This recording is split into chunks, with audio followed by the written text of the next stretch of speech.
We should do a show that's just 50% our beards rubbing on the microphones.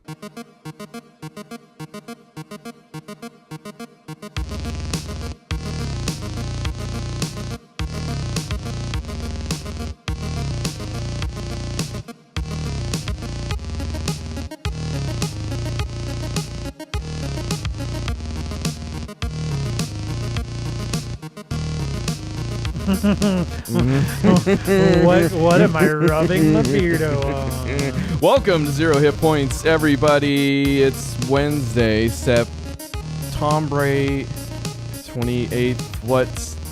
You just think I'm the kind of guy that's going to read whatever you put in front of me. What's a September? I don't know. An ancient an ancient hombre? A Mexican September? Sure. It's a Mexican. Dang it. I can't overdrive it this week. I'm Ryan Miller. He's Mexican September also. Matt Amb0rg. Wake me up when Mexican September ends. And before you go. Let's get them all out. All of the things we need to wake up before. Keep them coming. Wake me up inside. Okay. Huh? You wake me up inside. Evanescence. Oh. I think I've literally only heard that part of the why I song, didn't though. know. Like, I've only heard that in, like, a commercial. Somebody, Evanescence, wake me up inside. I'm like, that sounds... Yeah, that's every Evanescence song. Yeah, I don't want to hear that. Yeah. I don't know what it is. What does the chorus sound like? Oh, it sounds like that. What does the rest of the song sound like? I don't know. Pretty much the same thing. My voice... I lost my voice during the weekly activities that I undertook. So Tell me, come in handy. I'm curious about your weekly activities. I upgraded my computer to the new operating system, but then every now and then I do the thing where I just erase everything first. Yeah. So I did that, and it caused some things for a little bit, but now it's all not like actual things, but like me getting stuff back in order. I'm trying to go browser based, kind of. Actually, I didn't reinstall any of the programs I used to use because usually I have like Evernote running and a couple other things. It's all in the browser now, my friend. You are living in the cloud. To the cloud. To the cloud services. Different cloud for me. What cloud are you talking about? Cloud from Final Fantasy VII. Oh, video games, huh? Are we still doing that? Topical. Ointment. Before we get into video games, let's talk. Give me the non-video game specific things that you did this past week. I'm excited to hear about what you did. We did stuff. I started watching the next couple of episodes of Ash versus Evil Dead while my mother-in-law was here, because I was just imagining her in in those shows. As Bruce Campbell. I really do like that show. That first episode's a little rough, and I wasn't.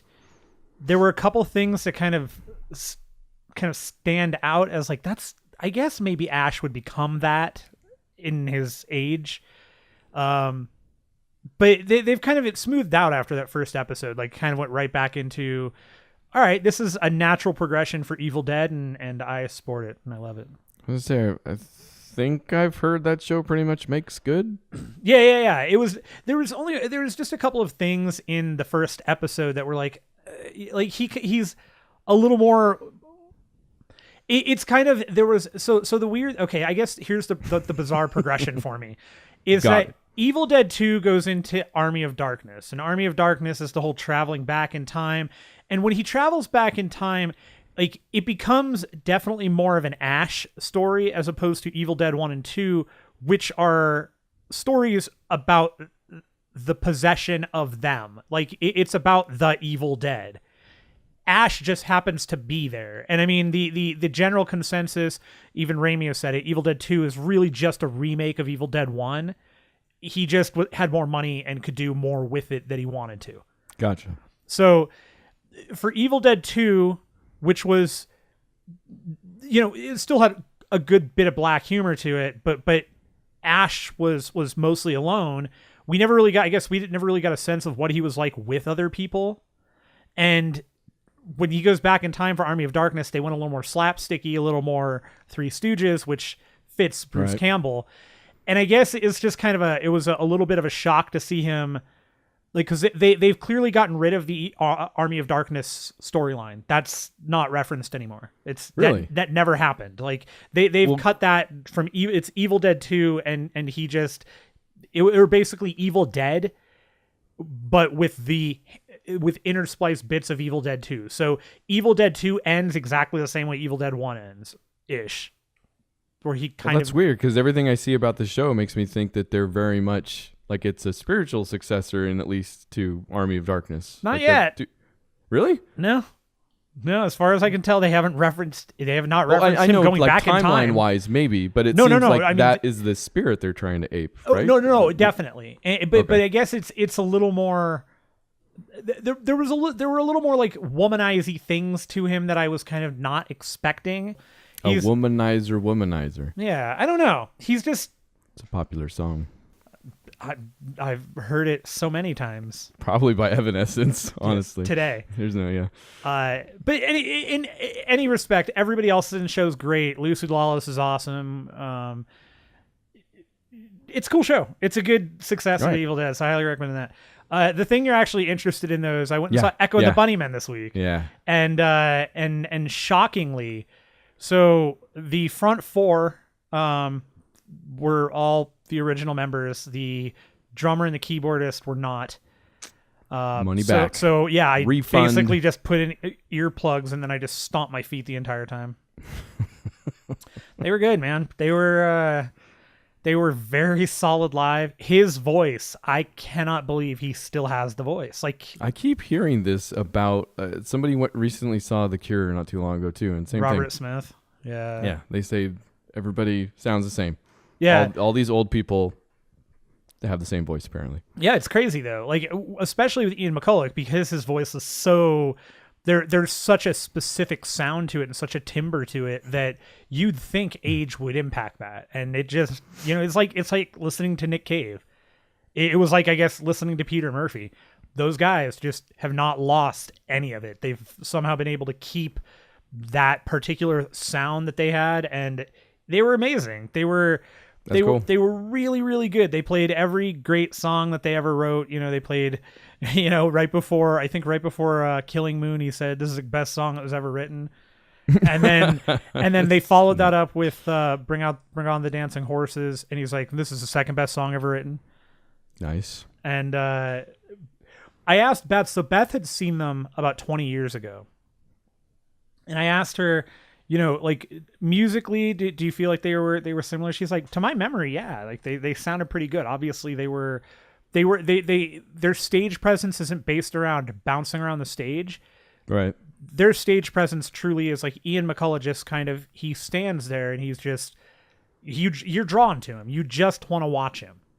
He's not doing anything. He just has that weird magnetism of like being a great frontman without doing anything.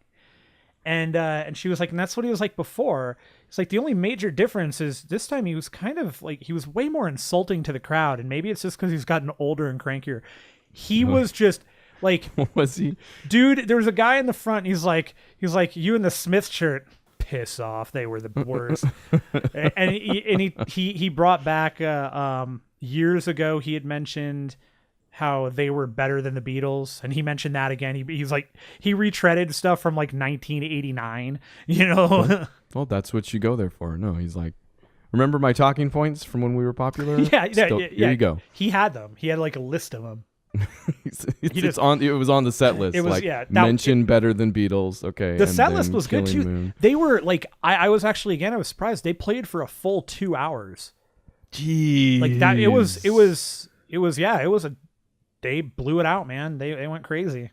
That's cool. Did they have any opening bands at all? They did have an opening band, and it's crazy to me when that happens and they still have an opening. It's crazy. The opening band went on early and was only like, they were only on for, they had a 25-minute set maybe. Sure, yeah. But they were potentially good, but however they had their stuff set up was just awful. They sounded like garbage. Well, what was the name of the band? They were so bad. Like it sounded so bad. They weren't bad. It just sounded so bad that I was like, I don't care.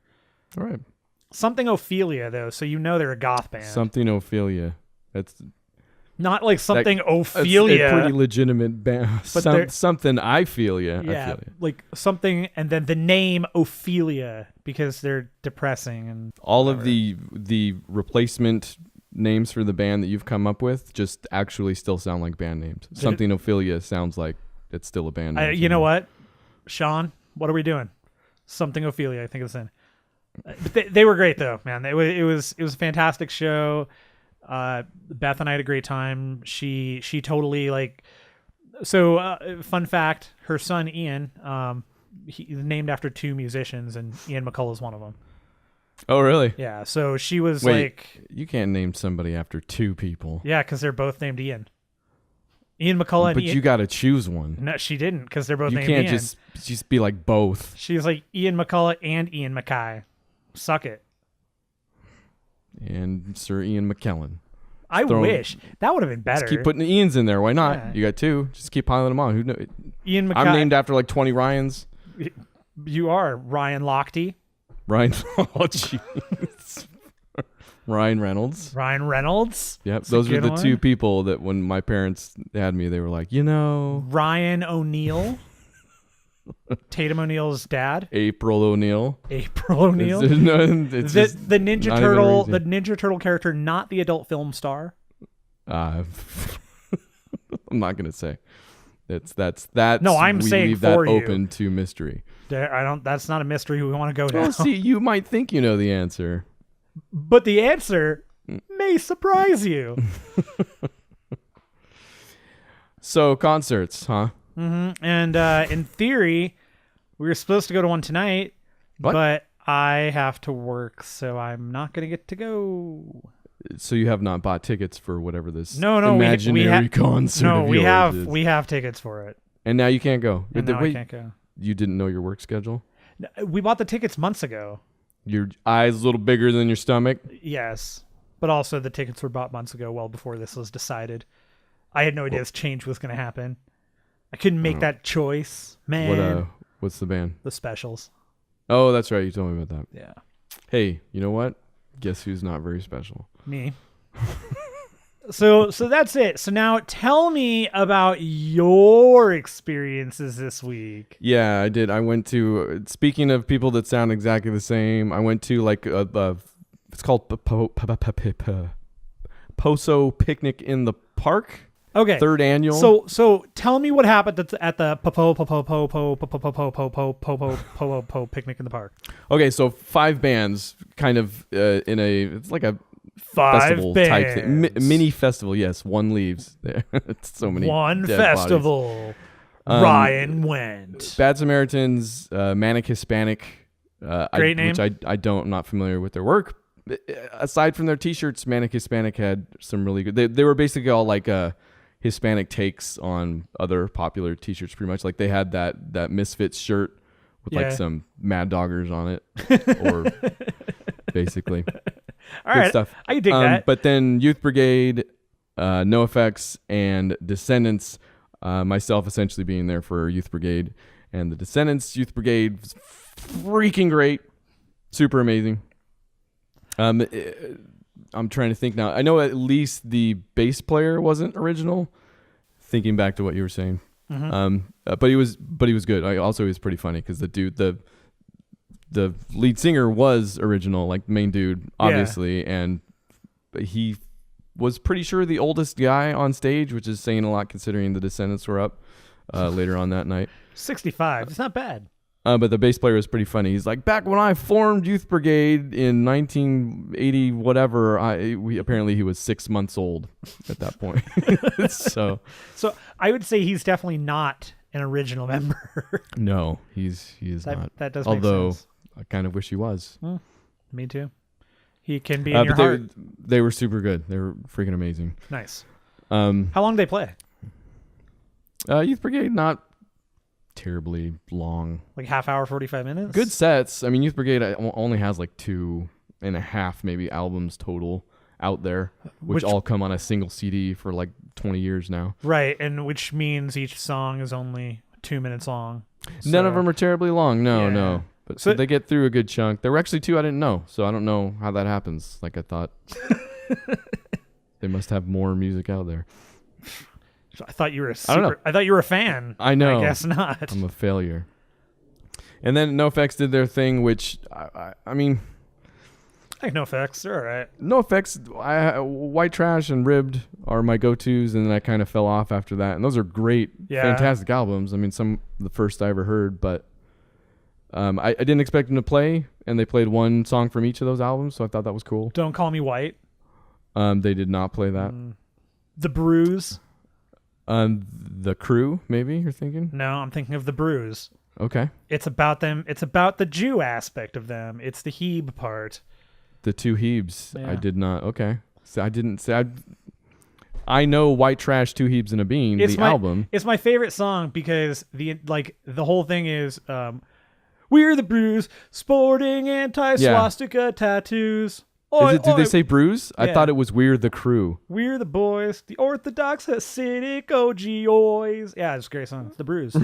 No, that's I know that song. I just always thought it was. That's funny. You know what? Hebrew. They did not play that. Hebrews. Yes, the Hebes. I got it. Yeah, no, that's sure. The Bruise. The Manic Hispanic played that song actually. This one goes out to the NoFXs, and then they played it. That's awesome. Yeah, love it. I'm in. I did a couple other cover songs too. Weird band, fun band. But yeah, the NoFX for whatever. Like they're just at one point they got hard to follow for me, but they have like never-ending amounts of music, it seems. Yeah.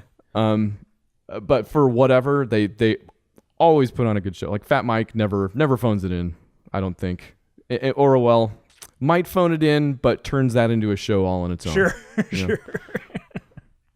And they did fine this time. And then the Descendents, yeah, man. Speaking of sounding exactly freaking alike, like it's there. I'm not as familiar with Echo and the Bunnymen, but Milo, I feel like has a youthful tone to him that you think he's a little kid when you hear his voice. Like always. No, totally. He sounds exactly like that still. Whenever I've heard them, like it's one of those things where there are certain people that I just never expect, no matter how many times I've seen them, to look the way they do, and Milo is one of them. Like I always forget. And I can't remember the dude, Mike. God, the dude from Social Distortion. Mike Ness. Oh, Mike Ness. Like I always forget that he was like 15 when he wrote like that's true. Those yeah. super hip. He now hip songs. Looks like he sounds, but yeah, right. back then. Like, and I'm like, what the hell? Like, I've got such a disconnect in my head about what he sounds like when he wrote the songs and what he looks like now. It's weird. Anyway, so Descendants were good. Really, really good. Really, really good. I ran into some high school buddies that, of course, you did. Never left the concert scene. Basically, super cool guys. Like, really happy to see them. But our front freaking stage row, like right up against the barrier every single show. Yeah. So all I had to do I think I went up like maybe 15 before NoFX's set was over, which they were cool about it too. They're like, we're gonna stop playing early because we want Descendants to play longer. Everybody's like, yeah. So I got in towards the end of that, and then as people left when NoFX was done, I moved right up and got right behind my buddy and was like, hey. So I was right just like there, man. Just like and then he left to go in the pit, yeah, except better. Except, yeah, with success. Waiting in line gets you somewhere. Mm-hmm. To the front of the line. But yeah, really good. I was right freaking up there. Stefan, the guitarist, was putting in his earplugs, and I yelled at him, yeah, earplugs. At which point he looked at me and gave me a thumbs up. Dude, you're in now. Now you're like a member of the band. I also met him afterwards too. He came and hung out, and I talked to him for a little bit. Oh, that's awesome. That's cool. Do you have him sign anything? I didn't see him. No. I always just say thank you. That's the only thing I want to do. Yeah, that's a good thing to do. So I went up to him and said that. Not a huge fan of getting signatures anymore. No. It's never really been a thing for me. I don't know if I've ever done it. Yeah, well, you went and got Ken Levine's signature. You're right. Thank you. So I'm glad I have you. How about we just walk that one back? Back when we knew who Troy Baker was. Yeah, man. Baker Street Pub and Grill. Okay.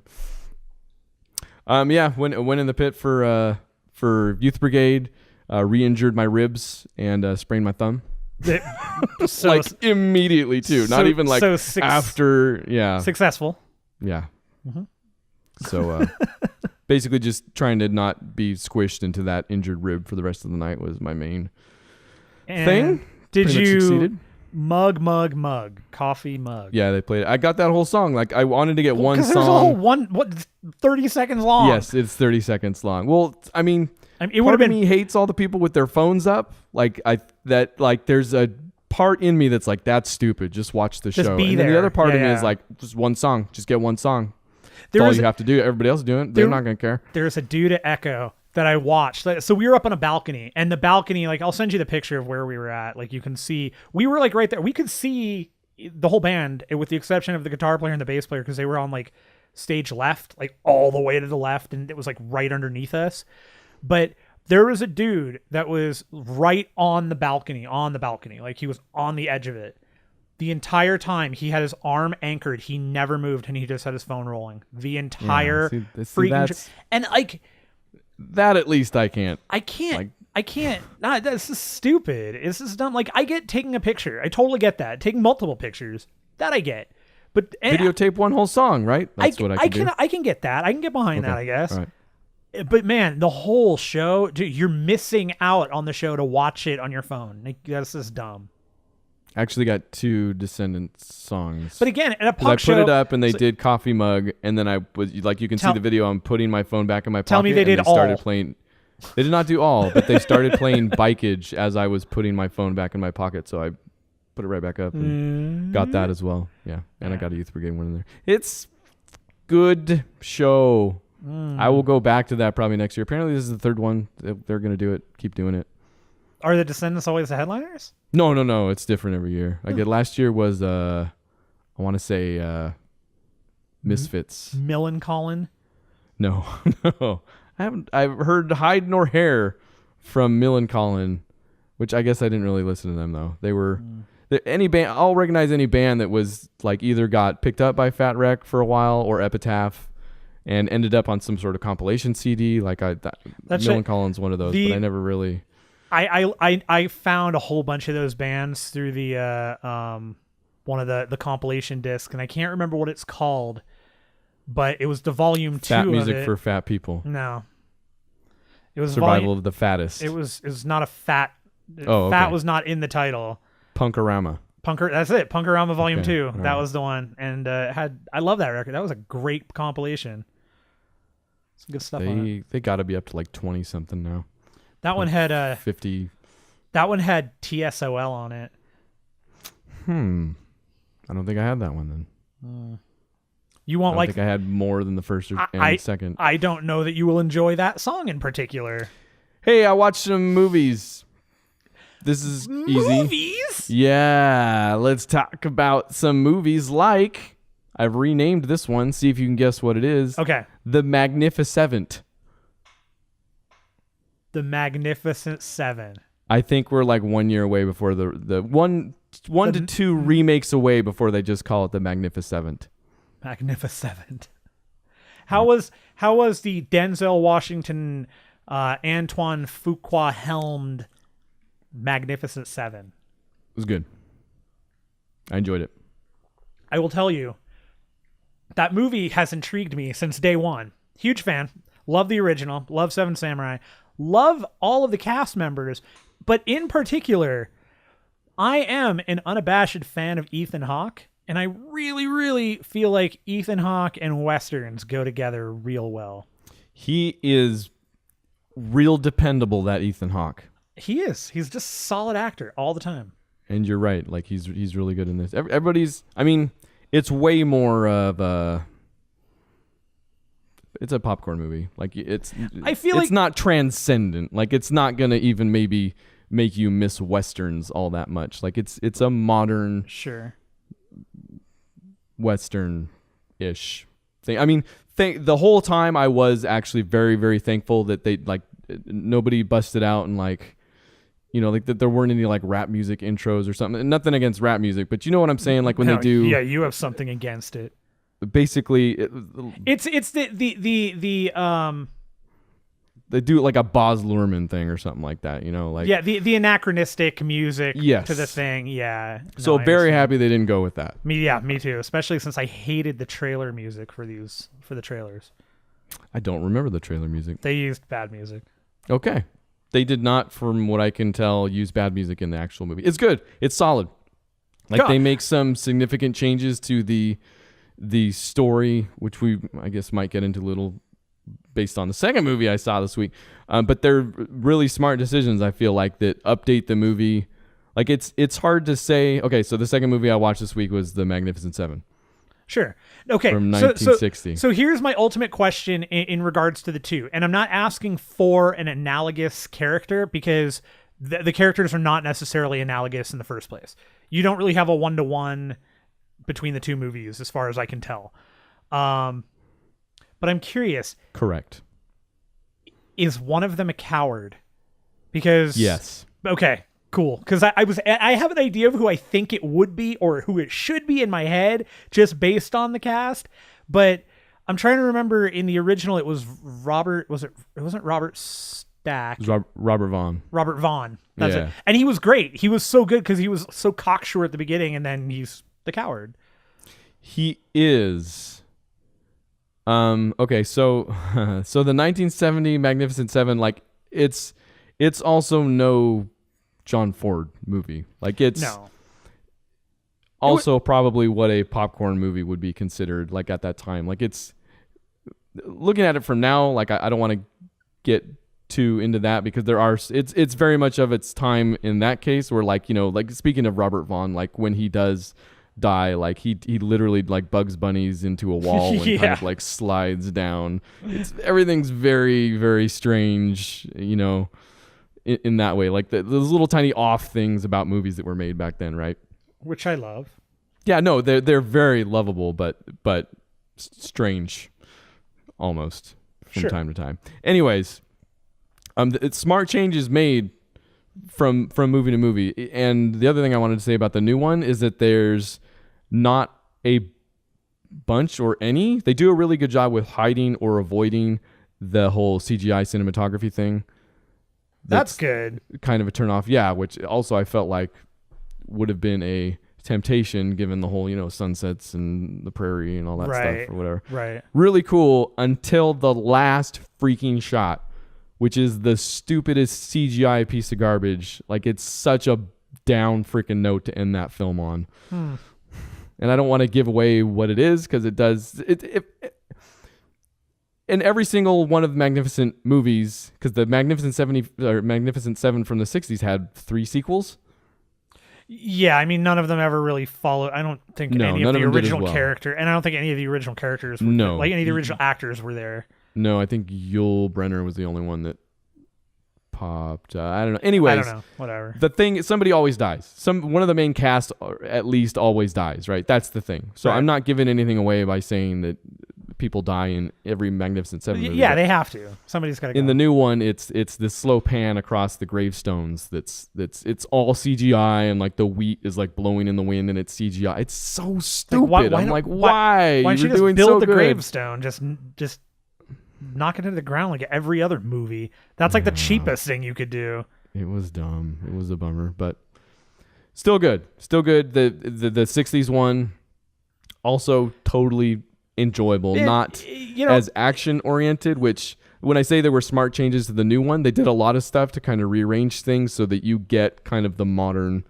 showdown. Like there's a total shootout and people do cool things and Sure. you're running around. A lot less of that in the 60s one, obviously. But there is some of it. That 60s one, I'll always love it, and a huge part of it comes from the fact that I am a sucker for James Coburn, and James Coburn was my favorite part of the original one. The cast is freaking awesome. Like the stuff, especially at the beginning, like Yul Brynner, Steve McQueen. Just watching them and watching the shots, like they're all the shots that you get from like the Academy Awards montages, right? And that movie, like that, one of my favorite scene in that entire film is when you first meet Britt, and Chris is egging him on about or he's watching him with the guy about throwing the knives, hitting the the thing on the train or whatever. And James Coburn is just sitting there. He's like, I don't want to do this. I don't want to do this. Yeah. And then they get into the whole dueling thing, and Coburn is, I don't want to do that. I'm going to kill you. You're going to lose. Because it turns into a, can he get him with the knife? Can he draw that's what it is. Can he draw the knife before the gun? And he does every time. Like he's able to get. But the dude's a real jerk. He doesn't believe him. Yeah. And it is just that whole scene though. Like that was just like, it's such a great scene of fantastic actors watching McQueen and watching Yul Brynner. And I think Bronson's in that part too. Yeah. And they're just like watching them restrain themselves as Coburn does his thing. Like, so does this one? I'm assuming this one, just based on the way, again, trailers, everybody gets their one moment to shine during their introduction so you really get to know who they are. Which I would say that's my favorite part about the 1960s one as well. Sure. The way definitely. They choose to introduce those people, like. All of those little intro vignettes are really cool, and they are also, in the new movie and done really well. Vincent D'Onofrio is in the new one. Yes. Playing his signature quirky character. His character's got to be quirky in some way because he's Vincent D'Onofrio. He's not allowed to just play an actor. Nope. It gets a little weird, though, because when he's introed, he has this jarring voice, he talks like a weirdo. I'm not even that far off. But then it goes away over the course of the movie, so you're kind of. It was a choice he made, and he was like, "Oh, I regret that. I regret that." I can only imagine it's one of the many choices that he makes on set, where everybody's just like, "No, Vinny." It was good the first time. I'm going to do this character. Here we go. I'm a cowboy. All right. Whatever. Not sure. All right. Now I'm just Vincent D'Onofrio in a beard. He's a method actor. I would guess, based on nothing but what I've heard about He him. may take meth. You're correct. Final round, though. I also have Seven Samurai downloaded, but didn't get to it this week. So the Akira Kurosawa classic. Yeah. It's been a while. It's been at least always a good one since film school on that one. Really? Yeah. That's fair. It's been probably 10 years on that one for me. Magnificent Seven, definitely. that one comes around every couple years because I end up. Should I try the sequels at all? I wouldn't. I never bothered. I mean, I never watched them because they didn't have any of the. Once Coburn was out, what the hell's the point for me? No. Coburn, speaking of which, has the most awkward. Speaking of weird, funny shots from the time. He has the most weird and awkward shot from the shootout where he's hiding behind a wall. Tall dude. He was very tall. Yeah. Already looks like a folded up lawn chair. Yeah. And then he just no style about it. He just stands up and points his gun at a perpendicular angle and starts shooting. It's impossible to explain almost how weird it is. He just goes whoop, bang, bang, bang, and then it cuts, and you're like, what was that? I know exactly what you're talking about because it's another one of those Looney Tunes things where he looks like a freaking Looney Tune. It's that part where Yosemite Sam has got Bugs Bunny behind a bunch of different things, and it's a whole scene, and Bugs Bunny just pops out and throws something at him, and he shoots and misses him, and then Bugs Bunny is over there, and then over there, and he just bounces around. It's that. So The Magnificent Seven is one of those movies that I love watching because there's a couple of movies that follow suit with it for me. The Villain is one of them. One of my favorite Westerns. That's such a weird movie. It's got Kirk Douglas and Arnold Schwarzenegger. It literally is a live action Roadrunner Wile E. Coyote. Kirk Douglas, Kirk Douglas is actually twirling the mustache yes, I'm going to get her. Yeah. Oh, and of course the highlight I think being Schwarzenegger as a cowboy named Handsome Stranger. That's real good. Did somebody call him Handsome Stranger in the movie? That's his name. That's his name. That's the character's name. But somebody speaks that out loud. That's just not as it appears in the script. Yeah. Okay. Right. And then there's a couple of others like Dirty Dozen, The Great Escape. I guess it follows some of the McQueen stuff and some of the Bronson stuff and kind of branches out. The Great Escape was the movie that Sturgis did right after this one. And it's so good. I genuinely adore that movie. So good. All right. There you go. There's your patented Matthew Amb0rg. I am the Amb0rg. Hello.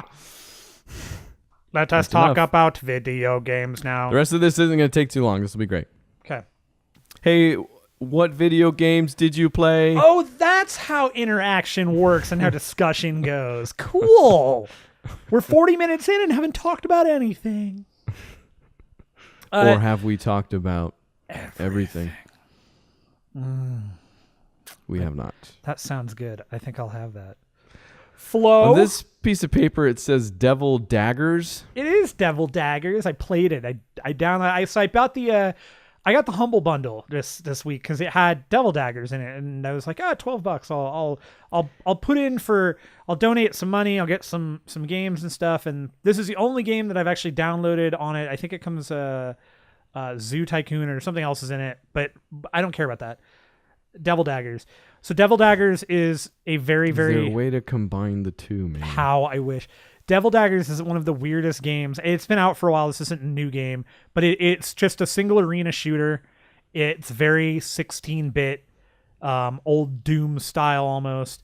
Very fast. Is it first person? Yes, first person. Oh, okay. You get touched once you're dead. That's the end of the game. Like Mode 7 looking? Yeah. Okay. It is touch once you're dead. The entire game is just survive Just as long like as real survive as long as you can. Sure. That's it. That's the whole game. And it's difficult. It's real hard. Real hard. Stuff comes because you have to always move. Stuff comes at you from every direction. You only really have two, as far as I can tell, two weapons, which is like an automatic. Like it's just your hand basically that just fires off like little red bullets, or you can tap the button and it'll do like a shotgun blast. That's it. And you just there are just skulls and demon heads and weird emblems and statues and obelisks that just attack you and throw stuff at you and kill you. What's the world record or the I have number no one idea. guy up to? Okay, I want to say like at one point it was like 2 seconds. Yeah, no, it's Something probably like crazy 5 minutes. That's nuts. It's not very long. I can't. I haven't gotten to a minute yet. My max, I think, or maybe I did get to a minute. I think my max is like 74 seconds. All right, and that's not number one in the world. That's like number 3,007,422,000,000. And then I also played. It's not even number one on my friends list. Number one on my friends list is like 111 seconds. I also played Dishonored. I wanted to get back into that because Dishonored 2, I've just been very excited for. Just kind of getting closer to release date. I wanted to kind of remind myself what the story was. Super good game. So we'll get a bunch more. Yeah, we got some Dishonored 2 stuff. Yeah, and it is just a solid game. I really enjoy it. Not much has changed. I've definitely become a worse video gamer, I think, since I started playing it the first time. Because I don't seem to be able to do any of the stealth stuff anymore. And you just don't have the patience for it anymore. May just not. Who has the time? I don't. You know what? I just got to kill guys. Not Corvo. Good game though, man. I highly recommend it. It's worth it. Yeah, I want to. I really.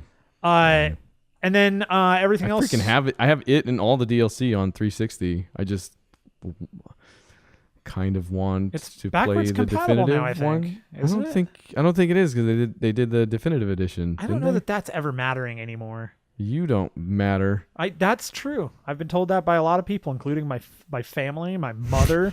Did you play any more Pac-Man Championship Edition 2, or is that just me? No, I did. Okay. Was it this week that was this week? Uh-huh. Like right after we finished recording, we played a bunch of this, not together because there's no multiplayer, but we played together in a different sense. Yes. And we were both nude. Sure did yell at it a bunch. We did yell at it. Well, I did. I was yelling at it too. You definitely yelled. Actually, no, I might have not started yelling at it yet. At that no, point. you had. Oh, okay. There were quite a few come ons. That sounds pretty. What? Yeah, accurate. Mine are definitely more colorful. Yeah, yours are like, "Aw, man," and my other favorite is "Shucks." Oh, poo. That game. So here's okay. Your I tweet. feel like last week we left off. Your tweet encompassed. It's good. Yeah. It encompasses the feeling. Do you still like that game? I love the game. Me too. It's the worst. It's the worst freaking game. I feel like last week we left off with, like, we wanted to see how the difficulty curve was, because this is one of those games that gets me every time, where I'll start playing it and then within 5 minutes I'm super upset that I'm not the best person in the world at it, right? Dude, yes. So it's always the arcade classics, I think. The Frogger was the other one that did this to me. Like, I'll start playing and be like, man, this is stupid. I've only been playing it for like 5 seconds. Dig like, Dug. What? It's Dig Dug for me, same man. Thing. Give me a couple levels into that, and I'm just red face pissed. So I was trying to temper, myself a little bit with that, being like, and we talked about this, like, let's see what the difficulty curve is actually like and see how far we can get. Because I did, within a short amount of time, see some improvement already. So there's an adventure mode that has, and we talked about it, you can get 1 to 3 stars based on the difficulty level. So I started doing stuff on Pro, the hardest difficulty level. Right. And I think I might have been doing this while we were playing together. And I actually got one in the last world, so I was like, shoot. Yeah. It was I was there when you did that. Yeah. Yeah, and it. So the bummer was that gave me hope. Yeah, which was dumb. It was so dumb. It's the worst, because I went back to the first world, got it all, I've got everything, like up till the last world now on 6. I have all the 3 stars everywhere, because you need every single star ever to unlock the last level. Jeez, man. So I did. I was going through and I was getting them all. You get to World 6. I think I have like 4 of the 15, and the rest are freaking untouchable. Yeah, I'm running into... I'm not putting in as much time as you are with it. But I can see I'm kind of in the same boat where, like, I'm sure if you put our like a graph of our improvement together, mine would follow yours at just a longer pace, because I was doing the same thing. I was trying to go through and just get all the hard stars, and then while we were going, I was like, I'll try some of the pro stuff, because I hadn't given it much of a shit. Sure, yeah, that's English. I hadn't given it much of a shot, and I was that first level. I was like, all right, got through that. That wasn't too bad. Second level took me some time, and it just progressively just gets more frustrating. And the other thing I find, by the way, is I forget which mode I'm playing, especially in the pro mode where everything is going so much faster. I forget that I don't have to actually collect everything. I just need to get enough. Well, so that I'm not even sure, because we did do a little bit of score attack, which is get your ABCD S rank or whatever. Yes. And that has 3 difficulty levels, and I got everything now except for the S rank on the hardest difficulty level.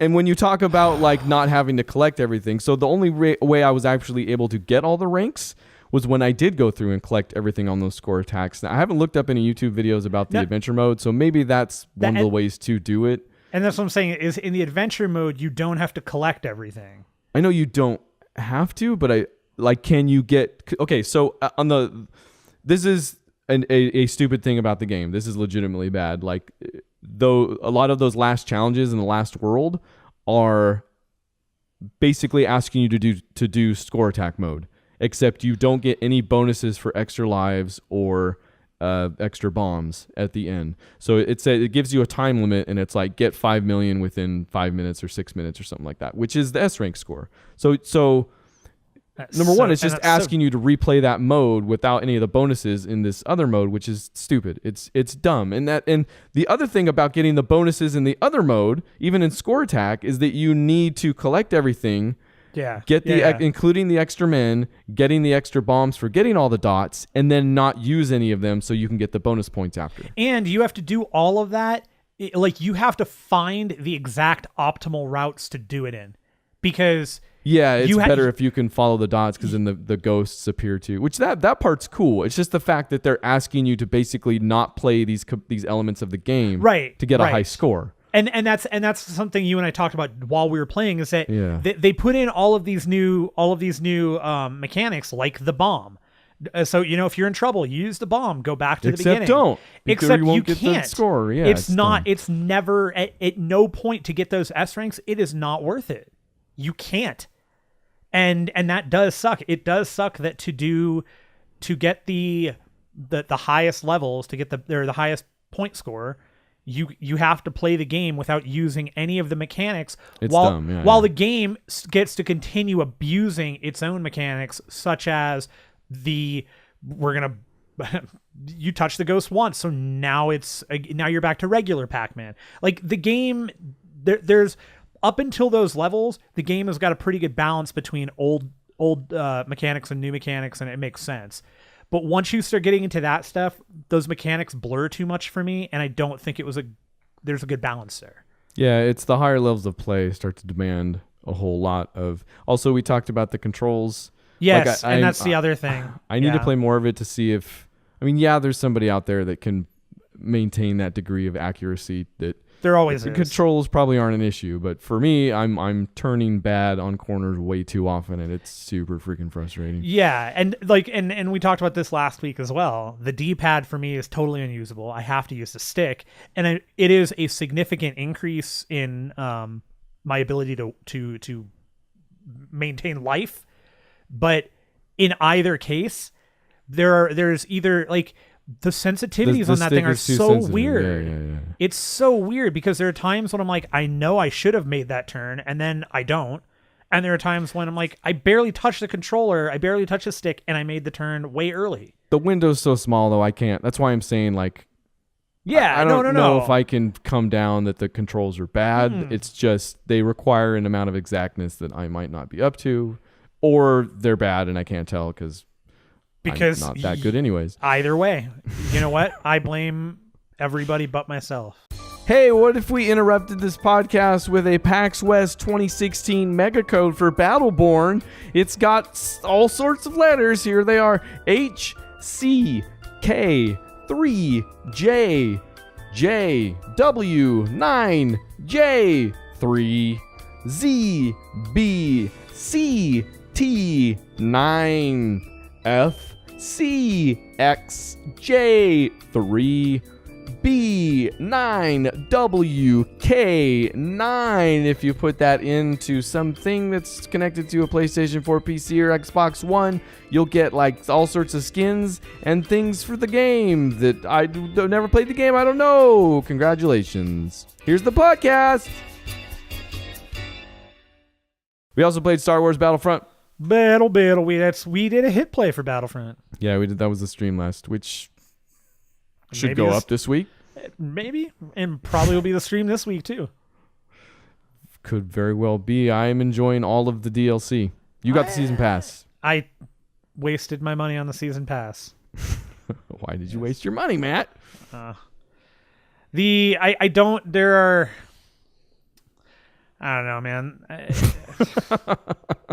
Okay, so maybe a little bit of history. The game is such a bummer for me. Still, yeah, you're way more down on the game than I was. I still really, really like the game. Like I've been into the whole pared down approach from the beginning. Like this obviously is not a Battlefield. The customization isn't there. Like the level of play probably isn't there either.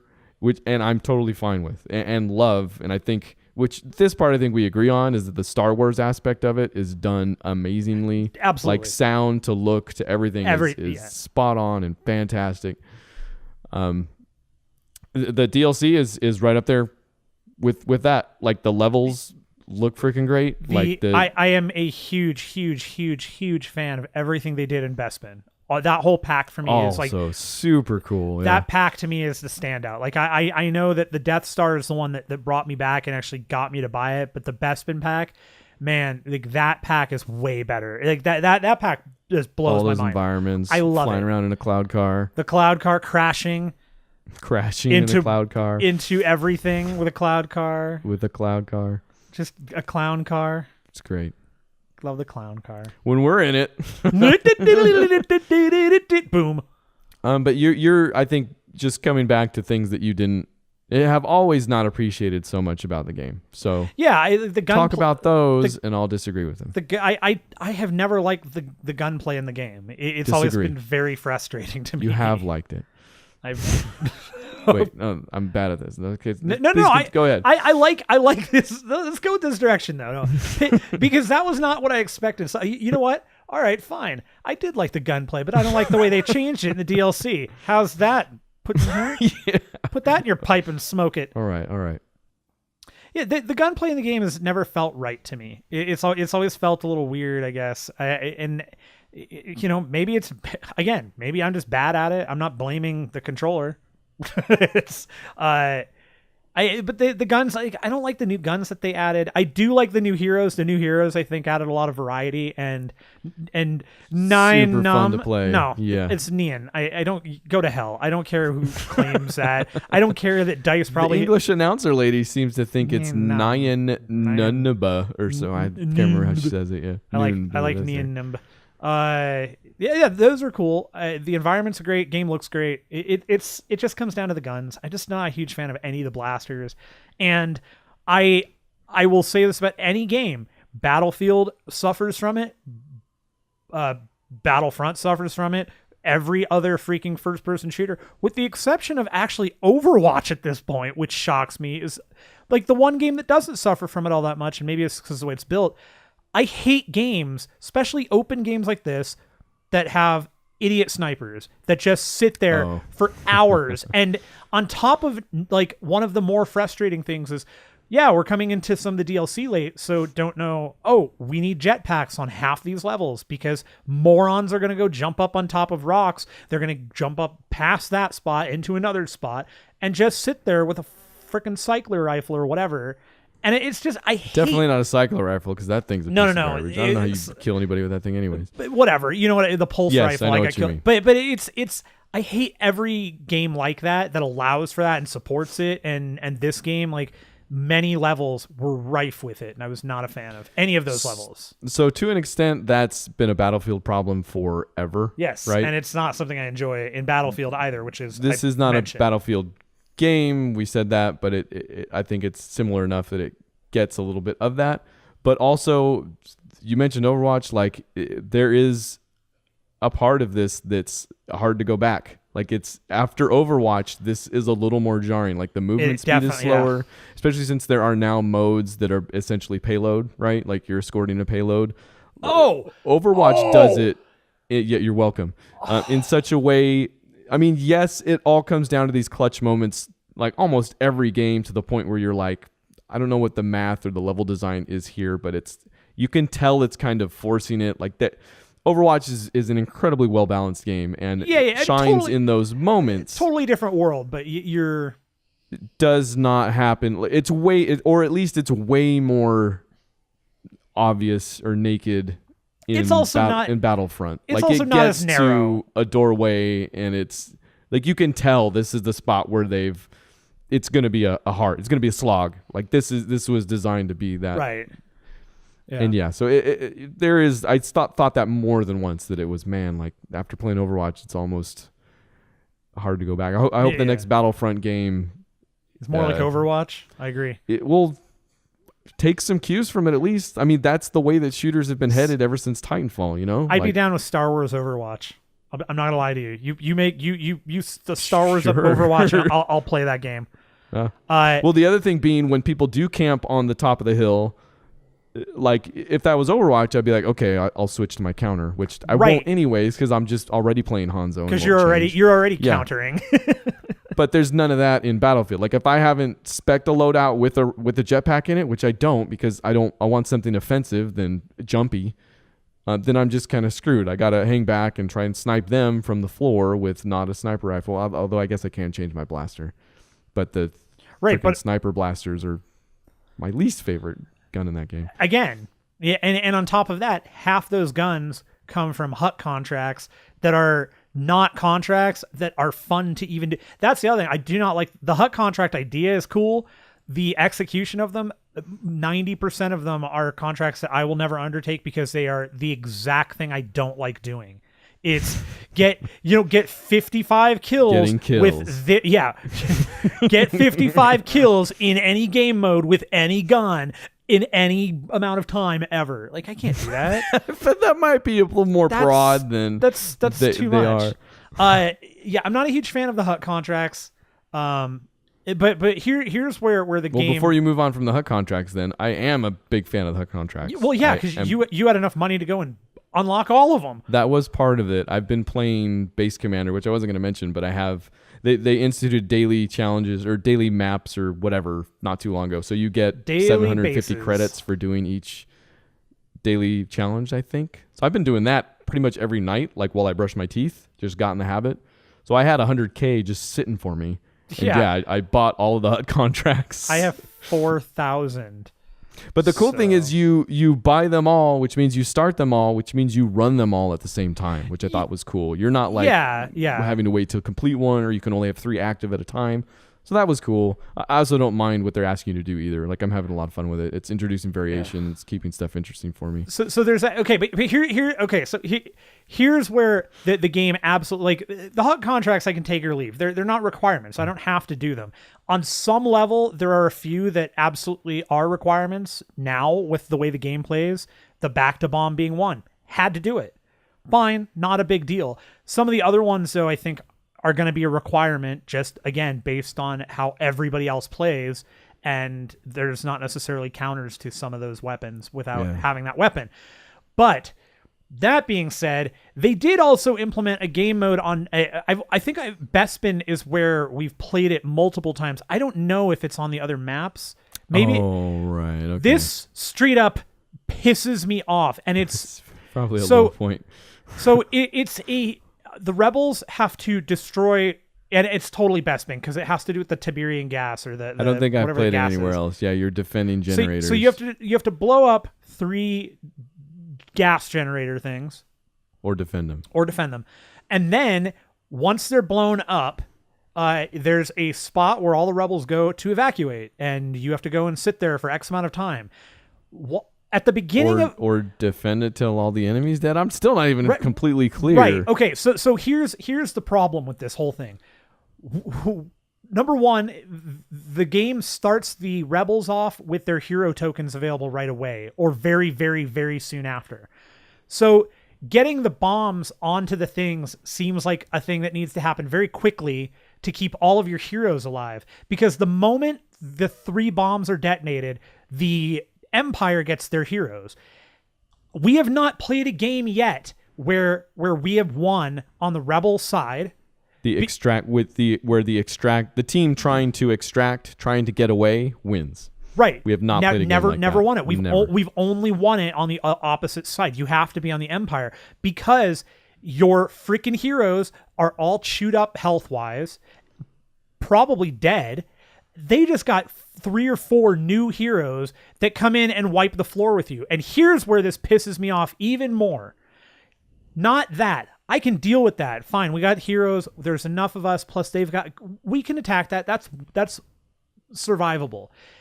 What sucks is that it doesn't matter if you have an entire freaking team. You could have multiple people in the spot you're supposed to be defending. It doesn't get contested if the heroes are there. If the enemy heroes are there, they are winning, and they will that's it.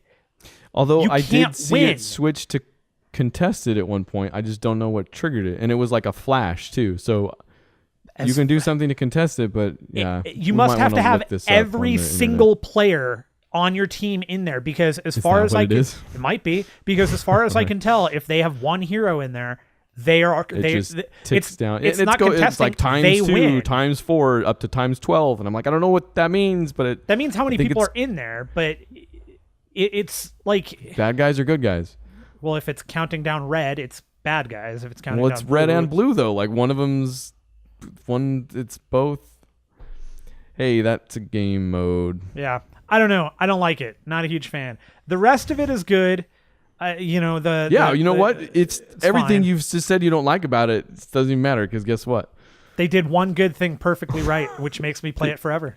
Erases all of the bad things you said. Yeah, they finally disallowed the idiocy that they implemented originally in the game by having stormtroopers with the helmets on. Always helmets, never not helmets. I don't care about your gender. I don't care about your species.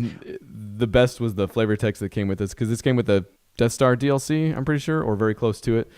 It says, with the arrival of the Imperial officers, the certification for stormtroopers to remove their helmets in combat has been withdrawn. Which you think is flavor cool. text was cool. Like, this is cool on its face just because this is a thing people have been complaining about, and it's funny and true. But then you consider that they're actually removing functionality to do this. That's also cool. Like, this could have gone wrong. Like, they could have got a lot of crap for this. It hasn't. You know why? I think this is a special case that people recognize the canon of Star Wars and will take that over the ability to have a different head. True. I'd rather. I think most this Star is one Wars of those franchises. Yeah. Most Star Wars fans would rather have a real helmet of some type than a ponytail, than an old guy beard, than no hair. Also, this is the point in the life of this game where the diehards are left, and it's a pretty safe bet that something like this is only going to please, like this is what they do for the people that are left for a game that's kind of nearing the end of its life or popularity. Because we know that Battlefront 2 is coming out next year, right? Yeah, right. So, yeah, might as well ramp it down. So yeah, I actually played a ton more of that, even after that, working on stats and achievements and stuff like that, and still having a ton of fun with it. Happy for the opportunity to come back to it. Yeah, we'll play some more. All right. Let's ride this helmetless piece of news into news full of helmets. Pith helmets. Battlefield 1, a bunch of stuff came out, I guess mostly about maps and modes. Yeah, a lot of stuff. We don't need to go through everything. I'm not going to name the Monte Grappa, Empire's Edge. Yeah, all the maps have been laid out, and all the modes have been laid out. The one that's interesting to me, the only one that I even want to mention, is that there is a specific mode called War Pigeons, where you have to escort a carrier pigeon to its coop and then defend the coop. I just did not know I needed this in my life, and I can't wait to set fire to the coop. And apparently you can send the pigeons off to call in a strike, which is amazing. I want to just have birds of war. Of armored pigeons, I would hope. Yeah, well, obviously. I mean, it's what the game becomes an Alfred Hitchcock game shortly after. Oh, man. Battlefield Hitchcock. Hitchcock Field. It's a good name, even. It gives good name. I like that they're leaning into the fun with this one. A little bit, yeah. They also talked a little bit more about some of the changes that they're making. The the impossible to kill horses are getting nerfed a little bit going into production and all that stuff. So October 21st, I will be there because it looks like fun. Because you'll be there. Because I hate snipers, so I want to play a game filled with them. Yeah, this should solve all of our problems. And then once again, everything else was a trailer. I just like watching things in video. Hey. The Destiny's new raid came out Friday. There's a trailer for it. Are you excited? I'm really, really not. Did you watch the trailer? I did. Did you beat the raid? I personally did not. Somebody did before you were done. They did watching the trailer. Yeah, that's awesome. What did they get? But yeah, whatever. It's got the Destiny look to it. Like, I still like the design of that game 90% of the time. Yeah, and it looks like it has some cool enemies in there. I just cannot. That I paid my due with the Taken King, and I will not. I'm not buying this. Nope, definitely not. If it shows up in the mail or something, I will be pissed. I would never buy you a game. You know that. I know. And you know what? You say that enough, but I know that there are things like this is the case where you'd be like, I was going to. This is the case. Where you'd be like, yeah. And I just want you to know, I need you to understand this. I will retaliate with like no quarter given. I will send you For Honor. I don't care. All right, no, hey, let's back down, both of us here. You've Calm down. got my attention. I won't send you any Destiny game. If anything, I'll send you the Taken King again, just so I feel better. You can send me your copy. Yeah, Which you don't have anymore because you traded it in so you could go get the Rise of Iron. No, I almost did. I thought about it, but the GameStop wasn't doing any similar deal this time that they did last time. Seems dumb for the last. Oh, it was dumb. For the last Destiny DLC, you're not going to do anything for that? That just seems dumb. Nobody's doing anything for it. That's the And thing. they all seem dumb. Destiny in stores now. Mafia 3 had a big old extended gameplay video. Mm-hmm. Yeah, I liked it. I liked it. Right? Yeah. Did you watch it? Yeah. That was okay, not the whole thing. It's like 100 hours long or something. It's like 16 minutes. But yeah, close enough. But I didn't know what to expect out of that game. I'm definitely interest piqued. Day one, Matthew Amb0rg. No, I keep hearing good stuff about it. Like anybody Yeah. who sees it is really like, man, this doesn't seem Like a crappy Mafia like game. a cash in or that. But by this is the gameplay demo that went up, I guess, at a Tokyo Game Show and Gamescom.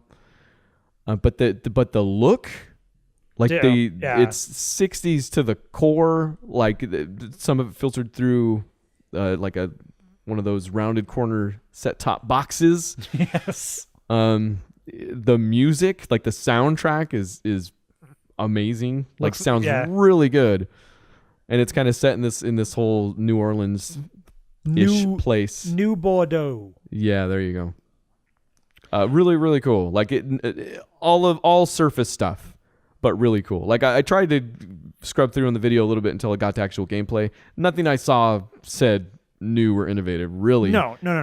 But the wrapper is the gameplay. The gameplay looks solid, and the wrapper makes it like worth my time to possibly get involved in. So that's one that I am keenly interested in, and I will absolutely wait for some reviews on that to see what the length of the game is and how the story comes together, if it's one that kind of falls apart. But that's one that I am interested in this quite a bit. It's kind of LA Noire. Like if they took away the whole adventure game trappings of LA Noire, like the facial tics, the stuff, that part of the game, like removed from that, LA Noire was GTA in 1950s LA, which is amazing, like amazingly realized too. Like that part of the game alone made it worth everything. And if they can kind of get that right with this in the 60s, like that, it could easily be enough, Also Richard Jenkins.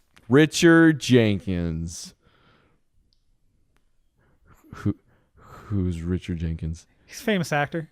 He was also in LA Noire. You best remember Richard Jenkins from the film Step Brothers. He was Dr. Dobeck. Huh. He was also in Cabin in the Woods and like a billion other movies. He was one. He one of the? He was not Bradley Whitford. Oh. He was the other control room guy. Gotcha. Okay, yeah. He's not dead? No, he was just somebody in that LA looks Noire. like him is dead. Okay, fair enough. I don't know. There's a lot of people that are dead. Hey, let's not talk about that. Okay. Dishonored 2. We talked about how we were going to talk about it. Guess what? Tell me. I'm hoping we can skip it. Actually. Okay. No. There's a trailer. It's got a bunch of kills. I thought you just said you didn't want to talk about death anymore. It was a joke. It's all jokes.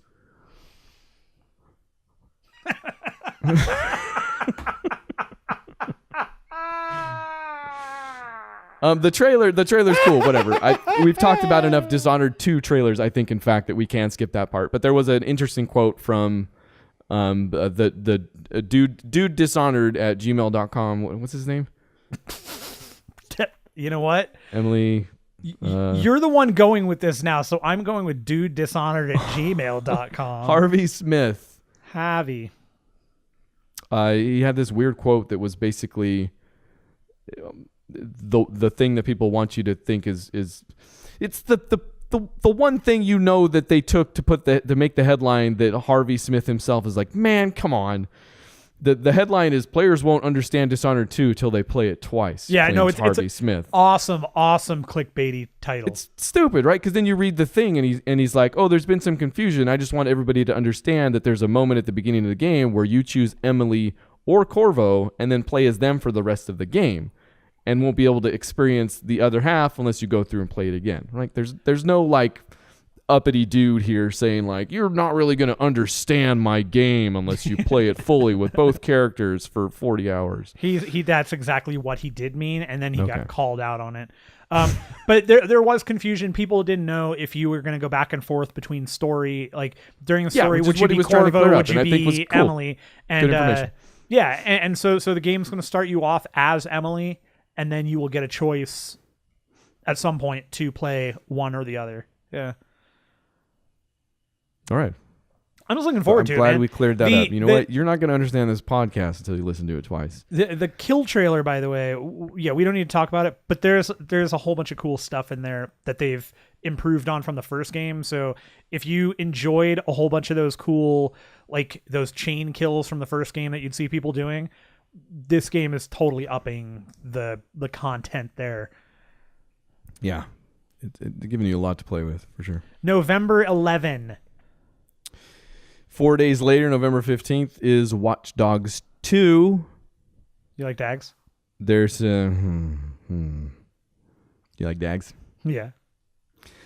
What about Watch Dogs 2? There's a trailer. It's a basically story, completely story. Welcome to DedSec. Lots of beats in there. It's lots of beats in this trailer. Okay, welcome to So here's the thing. Here's Watch Dogs 2. This is... Tell me. What is the trailer looks awesome. Like, I've always loved the design of Watch Dogs 2. Like, the whole... Like, there's lots of bitmap stuff going on here. And there's you know, that weird kind of... It's not pixelated, but it's like pointillistic Apple II looking. I know there's an actual word for it, and I can't think of it. Or I don't know it. That's why I can't think of it, though. So technically... Pointillism. It looks really cool. All that stuff they do. Here's the Watch Dogs conundrum. How on the nose is it going to be? Oh, right? yeah.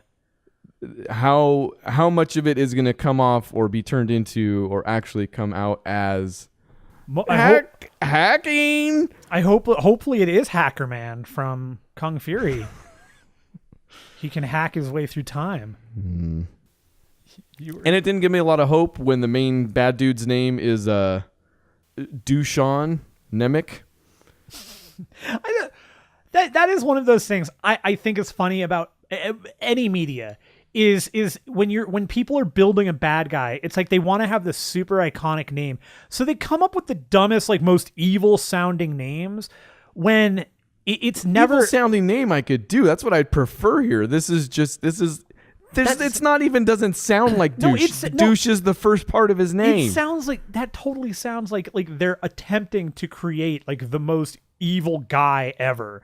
They always are, and it's just so funny to me that it's like make his first name Nemec. I mean, even that one is like it's halfway to Nemesis. Nemec Dusham. See that? Yeah, see it works better.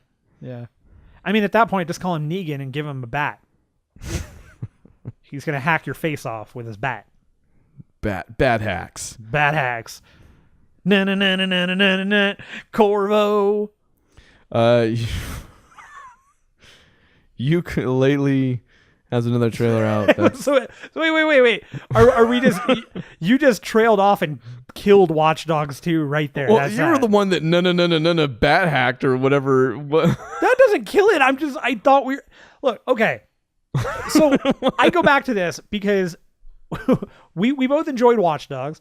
More stuff is coming out. Are you still interested in this? Is this still something that you're as interested as I ever was? Like, I mean, the hugest failing of Watch Dogs 2. I mean, I was interested. Well, no, or Watch Dogs 1. I mean, the ending was complete garbage. The ending to that story was complete garbage. And the rest of it forgettable, apparently, because I can't remember any of it.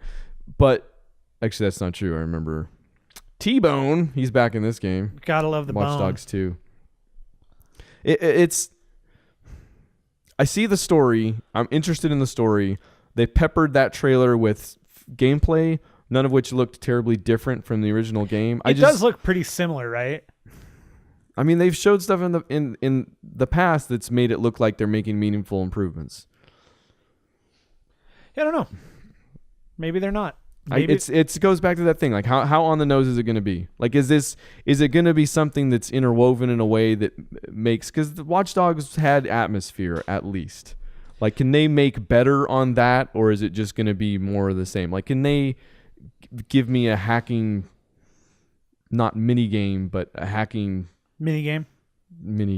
Like, I don't know. You want to play BioShock? Maybe that should be Watch Dogs too. GTA 5 had hacking minigame too. It did. I remember the first time we did it, and I was like, what the hell do I do here? That's right. We were on one of the heists, wasn't it? That's the first one, yeah. Yeah. Like, oh, I'm supposed to be doing something. Okay. Then we died. November 15th, Watch Dogs 2. Now, can we talk about Yooka Laylee? You talk about Yooka Laylee. I know you're just super into it. You love it. I don't want to talk about Yooka Laylee. Okay. There's a trailer where they show Shovel Knight Characters. as one of the NPCs they can talk to. They showed all the characters, but then Shovel Knight popped up at the end. He's like, you can talk to him too. He looks like a quest giver. I don't know. Again, this game, it's same thing every time. Like, it looks like an amazing one of those games. Like, it looks like the best Banjo-Kazooie sequel. It looks really good. I just found out the specials are tomorrow night. Oh. Did they canceled and rescheduled? Just because of me. If they pepper the game with like NPCs from different games, that could be super cool too. I'm totally fine with that. It's I don't know. It's gonna be good, sure. Yeah, it's ukulele. All right. Titanfall 2 attrition gameplay video. Did you watch this? Yeah. And how about the pilot's trailer intros? Did you watch that? Yeah. Okay. So the attrition gameplay stuff, I flipped through all the videos that the guys had. It looks fine. It's attrition, whatever. Yeah, I'm happy the mode's in there because they're right. That was a popular mode that I enjoyed. It's a needed mode. It's probably the mode that I played the most and the one that I like the most. Yeah. So that's in. Good. Everybody relax. It's in there. It's good. Yeah, it looks fine. Then they... So I this whole thing is very interesting to me. So Mountain Dew, Doritos, getting all up in your Titanfall. You want to 1v1 somebody, you're going to do the do to do it. You don't have to drink the stuff, but you should. It's real good for you. It sounds like they're doing... What's happening? It sounds like they're doing a thing where you can go into a place called the Coliseum and you can 1v1 other people. And Mountain Dew and Doritos apparently are giving out codes so you can get into it, because they haven't talked about how you get into the Coliseum. But there are some... Did they define it? There has been an update to the initial thing. Oh, cool. Or EA confirmed that... You talk about it. Why am I talking about it? None of us are talking about it. You get tickets to the Coliseum by playing multiplayer, I guess, is how it goes. All right. So I guess buying Mountain Dew and drinking it and eating Doritos gets you tickets. I don't know. This is stupid. It's something... And here's what I hate about this. And I don't even hate it for me. I hate it for you. Okay. There's going to be an achievement here. And I'm willing to... Well, I mean, there might be one tied There's to going to be one mode. for it's the Coliseum. Tied That's to what I'm saying. Doritos or Mountain Dew. No, yes, obviously it's not going to be... I mean, I wish it was. Then I would absolutely be involved. I'd be unlocking it right now. I'm curious what that Coliseum achievement's going to be. Is it going to be win X amount of Coliseum things? Or is it going to be just go do it? Because, man, I hate achievements. The achievements for Titanfall 1 were no slouch, but that was multiplayer only. I am very curious to see what they do, because in the past, Infinity Ward, Titanfall was the first time they did multiplayer achievements ever. Well, yeah. I mean, sorry, legit Infinity Ward. It's not Infinity Ward. The guys who invented no multiplayer achievements. Zampella. Yeah. Because in the first Infinity Ward Call of Duty without these guys did have multiplayer achievements. So unless you count Spec Ops, I guess. I liked Spec Ops. That was fun. Love Spec Ops. We only played it like twice. That's probably true. So yeah, whatever. Also, I think Titanfall 1 had Doritos and Mountain Dew stuff. Yeah, well. do the do. Nothing is ever going to be better than PAX when you did the do. Now, October 28th, you pre-ordered this, right? Yeah, I got that. Okay.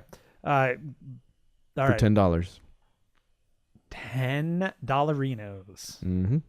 Got a $50 code for getting an Xbox One S. And finally, new Beyond Good and Evil teaser image 8 years after the game's been announced.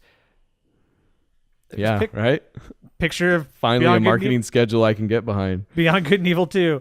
Yeah, it's cool. I'm excited because that means 8 years from now, we'll probably be getting a demo or at least a trailer. Or another picture. Beyond Good and Evil was a fantastic game.